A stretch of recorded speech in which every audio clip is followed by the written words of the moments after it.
ओम श्रीगुरुभ्यो नमः। हरिः ओम। गणानां त्वा गणपतिं हवामहे कविं कवीनामुपमश्रवस्तमम् ज्येष्ठराजं ब्रह्मणां ब्रह्मणस्पत आनशृण्वन्नोतिभिश्रीदसादनम् प्रणो देवी सरस्वती वाजेभिर्वाजिनीवती श्रीनामभित्र्यवतु। ओम नमो भगवते रुद्राय शंभवे नमः। ओम नमस्ते रुद्रमन्यवतो कैषवे नमः। नमस्ते अस्तु धन्वने बाहुभ्यामुतते नमः। या कैषश्चिवतमा शिवं बभूवते धनुः शिवाशरव्यायातवतया नो रुद्रमृडया या ते रुद्रशिवा तनोरघोरा पापकाशिनी अयानस्तनुभाषन्तमया गिरिशन्ताभिजाकसीः यामिषं गिरिशन्तहस्ते बिभर्ष्यस्तवे शिवाङ्गिरित्तताङ्कुरमाहिनो श्रीः पुरुषं जगत् शिवेन वचसा त्वा गिरिशाच्छा वदामसि यथा नः सर्वमिज्जगत यक्ष्मको सुमना असतो अध्यवोचदधिवक्ता प्रथमो देव्योऽभिषक् अहेतुश्च सर्वान् जम्भयन् सर्वाश्च यातु धान्यः असो यस्ताम्रो अरुणवतबभ्रस्सु मङ्गलः एते मागो रुद्रा अभितो दिक्षुश्रुताः सहस्रशो वैतागो हेडीमहे अरव्यो वसर्पजनीलग्रीवो विलोहितः उतैनं गोपा अदृशन्नदृशन्नदहार्यः उतैनं विश्वाभूतानि सदृष्टमृडयातिनः नमो अस्तु नीलग्रीवाय सहस्राक्षाय मीधुते अथो ये अश्च सत्त्वानो हन्तेभ्यो करन्नमः प्रमुञ्च धन्वनस्तमुभयोरात्नियोर्ज्याम् याश्च ते हस्त इषवः पराता भगवो वपा अवरच्च धनुस्तको सहस्राक्षसतेषु धे निशील्य शिल्यानां मुखाशुवो नः सुमना भवा विज्यन्धनः कवर्दिनो विशल्यो बाणवागो उत अमेषन्नश्चेषव आभुरश्च निषङ्गसिः याते हेतुर्मेषष्टमहस्ते बभूवते धनुः तयास्मान् विश्वतस्त्वमयक्ष्मया परिभुजा नमस्ते अस्त्वायुधायानातताय धृष्णवे उभाभ्यामुतते नमो बाहुभ्यां तव धन्वने परिते धन्वनो हेतिरस्मान् वृणक्त विश्वतः अथो य इषुधिस्तभारे अस्मन्निधेहितम् नमस्ते अस्तु भगवन् विश्वेश्वराय महादेवाय त्र्यम्बकाय त्रिपुरान्तकाय त्रिकालाय कालाग्निरुद्राय नीलकण्ठाय मृत्युञ्जयाय सर्वेश्वराय सदाशिवाय श्रीमन्महादेवाय नमः। नमो हिरण्यबाहवे नान्ये दिशाञ्चपतये नमो नमो वृक्षेभ्यो हरिकेतेभ्यो पशूनां पतये नमो नमः स्वस्मिञ्जराय श्रीमते पथीनां पतये नमो नमो बभ्रुजाय विव्याधिनेन्नानां पतये नमो नमो हरिकेशायोपवीतने पुष्टानां पतये नमो नमो भवस्य हेत्यै जगतां पतये नमो नमो रुद्राय तथा विनेक्षेत्राणां पतये नमो नमः स्तोताय हञ्जाय वनानां पतये नमो नमो रोहिताय स्थपतये वृक्षाणां पतये नमो नमो मन्त्रिणे वाणिजाय कक्षाणां पतये नमो नमो भुवन्तये वायवस्कृताय औषधीनां पतये नमो नमः उच्चैर्घोषाय क्रन्दयते वत्तीनां पतये नमो नमः कृत्स्नभीताय धावते सक्तनां पतये नमः नमः सहमानाय निर्व्याधिन आव्याधिनीनां पतये नमो नमः ककुभाय निषङ्गिणे स्तेनानां पतये नमो नमो निषङ्गिण इषुधिमते तस्कराणां पतये नमो नमो वञ्चते परिवञ्चते स्तायूनां पतये नमो नमो चेरवे परिचरायारण्यानाम् पतये नमो नमः श्रुकाभिभ्यो शिखागमुदभ्यो उष्णताम् पतये नमो नमः सिमभ्यो नक्तञ्जरद्भ्यः प्रवृन्तानाम् पतये नमो नमः उष्णीषिणे गिरिचराय कुलिञ्चानाम् पतये नमो नमः इषुमद्भ्यो धन्वाभिभ्यश्च भो नमो नमः आतन्वानेभ्यः प्रतिदधानेभ्यश्च भो नमो नमः आयच्छद्भ्यो विसृजद्भ्यश्च भो नमो नमोऽस्यभ्यो विद्यभ्यश्च भो नमो नमः आसीनेभ्यश्च यानेभ्यश्च भो नमो नमः स्वभ्यो जाग्रद्भ्यश्च भो नमो नमस्तिष्ठद्भ्यो धावद्भ्यश्च भो नमो नमः सभाभ्यः सभापतिभ्यश्च भो नमो नमो अश्वेभ्यो अश्वपतिभ्यश्च भो नमः नम आप्याधनेभ्यो विविध्यन्तेभ्यश्च भो नमो नमः उगणाभ्यस्त्रगोहतेभ्यश्च भो नमो नमो वृत्सेभ्यो वृत्सपतिभ्यश्च भो नमो नमो प्रातेभ्यो प्रातपतिभ्यश्च भो नमो नमो गणेभ्यो गणपतिभ्यश्च भो नमो नमो विरूपेभ्यो विश्वरूपेभ्यश्च भो नमो नमो महद्भ्यः क्षुल्लकेभ्यश्च भो नमो नमो रथेभ्यो रथेभ्यश्च भो नमो नमो रथेभ्यो रथपतिभ्यश्च भो नमो नमः सेनाभ्यः सेनानिभ्यश्च भो नमो नमः शत्रुभ्यः सङ्ग्रहेतृभ्यश्च भो नमो नमः चक्षुभ्यो रथकारेभ्यश्च भो नमो नमः कुलालेभ्यः कर्मारेभ्यश्च भो नमो नमः पुञ्जिष्टेभ्यो निषादेभ्यश्च भो नमो नमः इषगद्भ्यो धन्वगुर्भ्यश्च भो नमो नमो मृगयुभ्यस्तनिभ्यश्च भो नमो नमः स्वभ्यस्वपतिभ्यश्च भो नमः नमो भवाय च रुद्राय च नमः सर्वाय च पशुपतये च नमो नीलग्रीवाय च शशिकण्ठाय च नमः कपर्दिने च व्युक्तकेशाय च नमः सहस्राक्षाय च शतधन्वने च नमो गिरिशाय च प्रविष्टाय च नमो मेढुष्टमाय तेषुमते च नमो ह्रस्वाय च वामनाय च नमो बृहते च पर्षीयसे च नमो वृद्धाय च संवर्धने च नमो अग्र्याय च प्रथमाय च नमः आशवेदाय च नमः शीघ्र्याय च शीभ्याय च नमो ऊर्ण्याय च वस्तुन्याय च नमः स्रोतश्चाय च द्वीप्याय च नमो ज्येष्ठाय च कनिष्ठाय च नमः पूर्वजाय चापरजाय च नमो मध्यमाय चापगर्भाय च नमो जघन्याय च बुद्धिन्याय च नमः सौभ्याय च प्रतिशल्याय च नमो याम्याय च क्षेम्याय च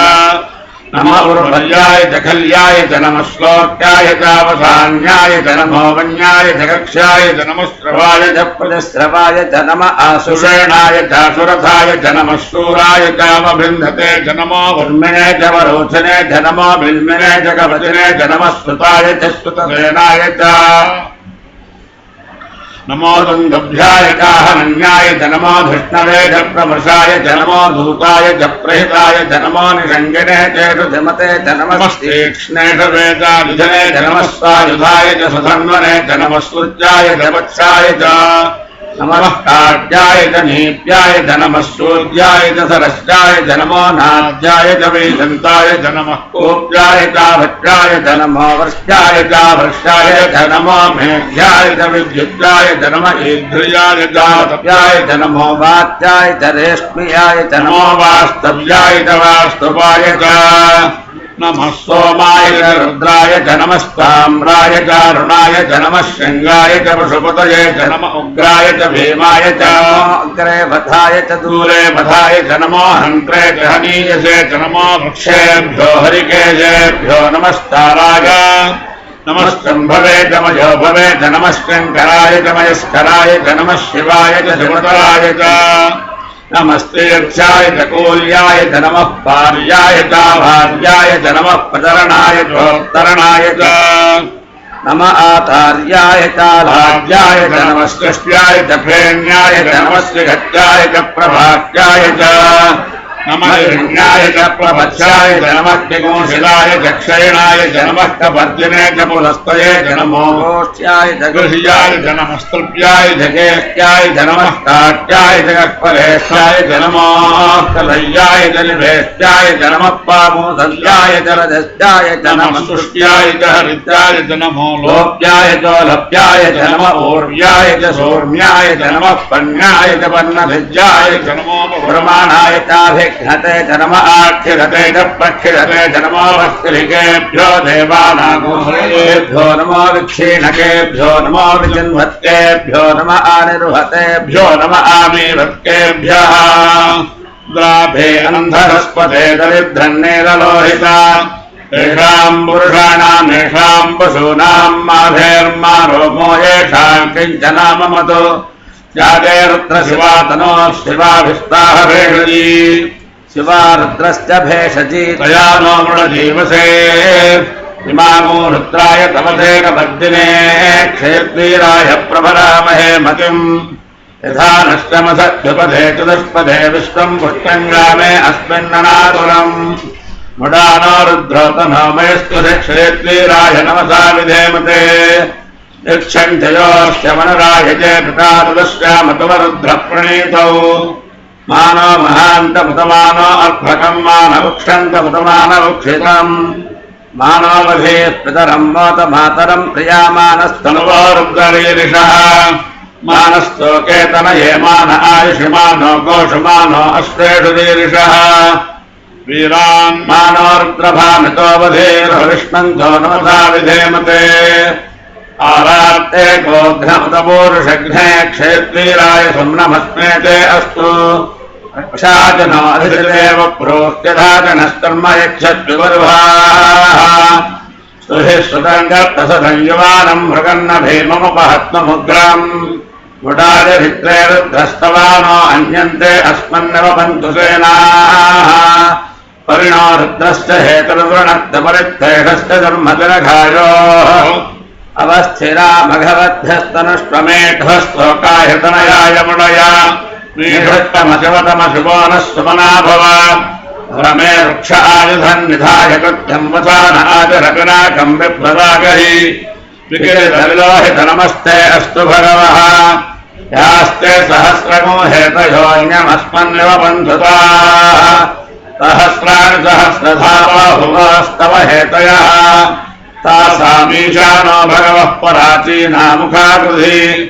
सहस्राणि सहस्रशो ये रुद्राधिभूम्याम् तेषागुसहस्रयोजने वधन्वानि तन्मसि अस्मिन्महत्यर्णवेऽन्तरिक्षे भवा अधि नीलग्रीवास्तिकण्ठाः सर्वा अधः क्षमाचराः नीलग्रीवास्तिकण्ठादिवगो रुद्रा उपश्रिताः ये वृक्षेभ्यस्मिञ्जरा नीलग्रीवा विलोहिताः ये भूतानामधिपतयो विशिखासः कपर्दिनः ये अन्नेषु विविध्यन्ति पात्रेषु प्रपतो जनानु ये पथाम्बधिरक्षय ऐलभृताय व्युधः ये तीर्थानि प्रचरन्ति सृकावन्तो निषङ्गिणः एतावन्तश्च भूयागोंसश्च दिशो रुद्रावितस्थिरे तेषागोसहस्रयोजने वधन्वान् तन्मसि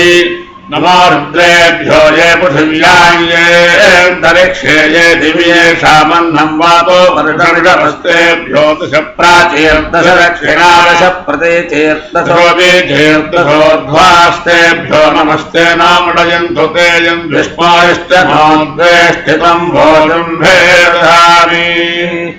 यम् गञ्जयामहे सुगन्धिम् पुष्टिवर्धनम्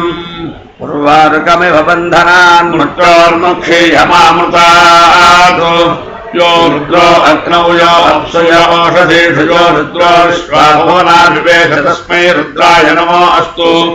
तमुष्टु हियस्विषु सुधन्वाजो विश्वस्तक्षेतुभेषजस्य यक्ष्वामहेतो मनसाय भद्रन्नमो भृत्येवसुरन्दवस्य अयम् मे हस्तो भगवानयम् मे भगवत्तरः अयम् मे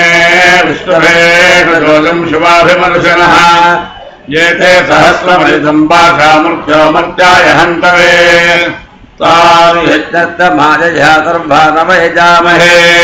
मृत्यवे स्वाहा मृत्यवे स्वाहा नमो भगवते रुद्राय विष्णवे मृत्युर्मे पाहि सदा शिवोम् अग्नाविष्णो सुदोषधेमावर्धन्तु भाङ्गिरः जुम्नैर्वाजेभिरागतम्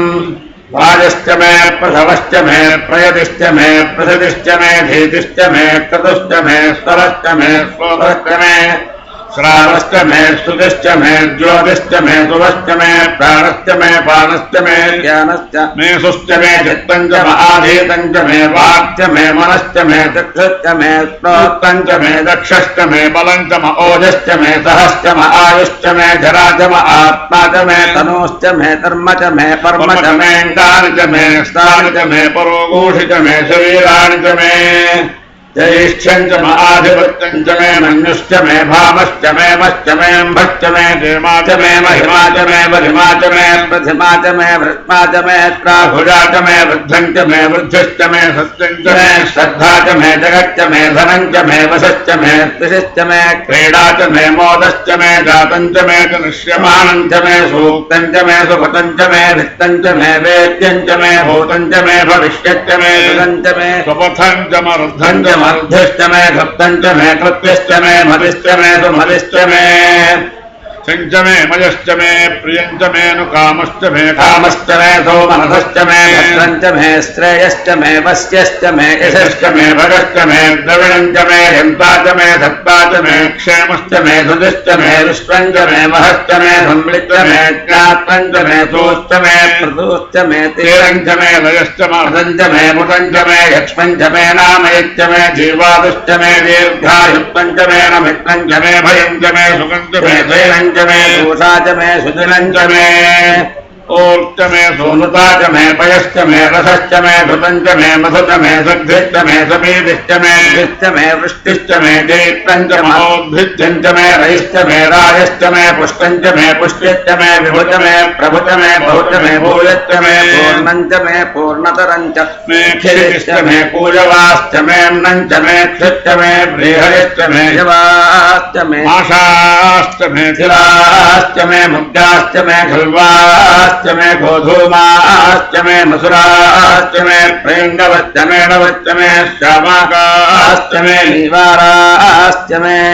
अस्माच मे मृत्तिका च मे गिरयश्च मे पर्वताश्च मे जगताश्च मे वनस्पतयश्च मे हिरण्यं च मे यश्च मे शेषं च मे प्रभुश्च मे रामं च मे रोहं च मे अग्निश्च महावश्च मे भीरधश्च महोषधयश्च मे कृष्णभत्यं च मे कृष्णभत्यं च मे ग्राम्याश्च मे नवारण्याश्च यज्ञेन कल्पन्तां वित्तं च मे वित्तिश्च मे भूतं च मे भूतिश्च मे वसु च मे वसतिश्च मे कर्म च मे शक्तिश्च मे क्षश्च मे एमश्च मैतिश्च मे गतिश्च मे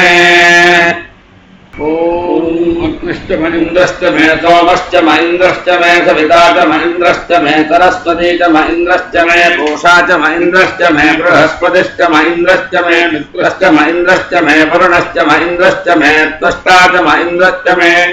धाता च महीन्द्रश्च मे विष्णुश्च महीन्द्रश्च मे श्वनो च महीन्द्रश्च मे मरुतश्च महीन्द्रश्च मे विश्वे च मे देवा इन्द्रश्च मे पृथिवी च महीन्द्रश्च मे अन्तरिक्षं च महीन्द्रश्च मे द्यौश्च महीन्द्रश्च मे दिशश्च महीन्द्रश्च मे मूर्धा च महीन्द्रश्च मे प्रजापतिश्च महीन्द्रश्च मे पूंसश्च मे रत्नश्च मे दाभ्यश्च मे अधिपतिश्च मौभागूंसश्च मे अन्तर्यामश्च महेन्द्रवायवश्च मे मैत्रावरुणश्च महार्शनश्च मे प्रतिप्रस्थानश्च मे शुक्लश्च मे मन्थे च महाग्रहणश्च मे वैश्वदेवश्च मे ध्रुवश्च मे वैश्वानरश्च मरुद्ग्रहाश्च मे दिग्राह्याश्च महेन्द्राग्नश्च मे वैश्वदेवश्च मे मरुद्वितीयाश्च मे महेन्द्रश्च महादित्यश्च मे सावित्रश्च मे सारस्वतश्च मे पौष्णश्च मे पार्थिवदश्च मे हारियोधनश्च मे यध्वश्च मे बर्हिश्च मे वेदिश्च मे धिष्णिजाश्च मे सुजश्च मे च मथाश्च मे ग्रावाणश्च मे करवश्च मौपरवाश्च मे धिषवणे च मे द्रोणकलशश्च मे वायव्यानि च मे भूतभुत्र महाधवनीयश्च महाग्नेध्रं च मे हविद्धानं च मे गृहाश्च मे सदश्च मे पुरोडादाश्च मे पठिताश्च मे बभुतश्च मे स्वगाकारश्च मे अग्निश्च मे धर्मश्च मे अर्कश्च मे सूर्यश्च मे प्राणश्च मे श्वमेधश्च मे पृथिवी च मे दितिश्च मे दितिश्च मे योश्च मे शक्वरीरङ्गुलज्योतिषश्च मे यज्ञेन कल्पन्तामृश्च मे साम च मे स्तोमश्च मे यजुश्च मे दीक्षा च मे तपश्च मे अतश्च मे भरं च मे होरात्रयोः वृष्ट्या बृहत्सन्धरे च मे यज्ञेन कल्पेताम् गर्भाश्च मे वत्साश्च मे त्रियरुश्च मे त्रिरविच मे विद्यवाश्च मे विद्यौहीच मे पञ्चाविश्च मे पञ्चावीच मे त्रिवत्सश्च मे त्रिवत्सा च मे तुर्यवाश्च मे तुर्यौहीच मे वष्ठवाश्च मे वष्ठौहीच मे उक्षा च मे उषा च मे वृषभश्च मे वेहश्च मे नड्वाञ्च मे धेनुश्च महायुर्यज्ञेन कल्पताम् प्राणो यत्नेन कल्पताम् उपानो यत्नेन कल्पताम् व्यानो यत्नेन कल्पताम् चक्षुर्यत्नेन कल्पताम् श्रोत्रं यत्नेन कल्पताम् मनो यत्नेन कल्पताम् वाक् यत्नेन कल्पताम् आत्मा यत्नेन कल्पताम् यत्नो यत्नेन कल्पताम् एकादश मे तिस्रश्च मे पञ्चदश मे सप्तदश मे नवदश मे एकादश च मे त्रयोदश च मे पञ्चदश च मे सप्तदश च मे नवदश च मे एकविंशतिश्च मे त्रयोविंशतिश्च मे पञ्चविंशतिश्च मे सप्तविंशतिश्च मे नवविंशतिश्च मे एकत्रिंशच्च मे त्रयस्त्रिंशच्च मे चतुस्रश्च मे अष्टोच मे द्वादश च मे षोडश च मे विंशतिश्च मे चतुर्विंशतिश्च मे अष्टाविंशतिश्च मे द्वात्रिंशच्च मे षट्त्रिंशच्च मे चत्वारिंशच्च मे चतुश्चत्वारिंशच्च मे अष्टाचत्वारिंशच्च मे द्वादश्च प्रथमश्च भिजश्च चतुश्च सुवश्च मूर्धा च व्यस्तेश्चाञ्जायनश्चाञ्चश्च भौवनश्च भुवनश्चाधिपतिश्च इडादेवहोर्मणुर्यज्ञने बृहस्पतिरक्षामदानशकोषधत्ते देवास्तोक्तवाचः पृथिव्या धर्मामाहिनोषेर्मधुमनिष्ये मधुजनिष्ये मधुवक्ष्यामि मधुवदिष्यामि मधुमतीम् देवेभ्यो वाचमुद्यासकोषश्रोषेण्याम् मनुष्येभ्यस्तम् मा देवा अवन्तु भाजे पितरो मदन्तु ओम शांति शांति शांति ओम सज्जो जातम प्रपद्यामि सज्जो जाताय वै नमो नमः भवे भवेनाति भवे भवस्वपाम् भवोद्भवाय नमः वामदेवाय नमो ज्येष्ठाय नमः श्रेष्ठाय नमो रुद्राय नमः कालाय नमः कलविकरणाय नमो बलविकरणाय नमो बलाय नमो बलप्रमथनाय नमः सर्वभूतगमनाय नमो मनोन्मनाय नमः अघोरेभ्यो खघोरेभ्यो घोरघोरतरेभ्यः सर्वेभ्यः सर्वसर्वेभ्यो नमस्ते अस्तु सद्वरूपेभ्यः तत्पुरुषाय विद्महे महादेवाय धीमहि तन्नो रुद्रः प्रचोदयात् ईशानः सर्वविद्यानामीश्वरः सर्वभूतानां ब्रह्माधिपतिर्ब्रह्मणोऽधिपतिर्ब्रह्मा शिवो मे अस्तु सदा शिवो नमो हिरण्यबाहवे हिरण्यवर्णाय हिरण्यरूपाय हिरण्यपतयेऽम्बिकापतय उमापतये पशुपतये नमो नमः हरिः ओम् చింతపల్లి ఆంజనేయ గణపాఠి తంగిరాల వెంకటేశ్వర గణపాఠి గారు ప్రవచనం చేశారు. ఇది అమ్మవారి ప్రీతికి శ్రీ దుర్గా మల్లేశ్వర స్వామి వారిలో ఆస్థాన వేద పండితులు.